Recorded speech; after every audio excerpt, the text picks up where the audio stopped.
अल्लाहुम्मा सल्लि अला सय्यिदिना मुहम्मदिन व अला आलि सय्यिदिना मुहम्मदिन व बारिक वसल्लिम। क्या आपको मालूम है कि फ़र्ज़ नमाज़ों और तहज्जुद में क्या फ़र्क है? फ़र्ज़ नमाज़ों के लिए इंसान मनादी देता है, जबकि तहज्जुद के लिए अल्लाह ताला मनादी देता है। फ़र्ज़ नमाज के लिए निदा अज़ान को तमाम इंसान सुनते हैं, जबकि तहज्जुद की निदा को बाज़ खुशबख्त इंसान सुनते हैं। फ़र्ज़ नमाज़ों को बहुत सारे लोग पढ़ते हैं, जबकि तहज्जुद को अल्लाह ताला के ख़ास बंदे पढ़ते हैं। फ़र्ज़ नमाज की पुकार है हय्या अलस्सलाह, यानी नमाज की तरफ आओ, जबकि तहज्जुद के लिए पुकार है कोई मुझसे मांगने वाला मैं इसको अता करूं।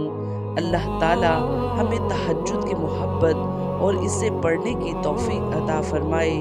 आमीन या रब्बुल आलमीन।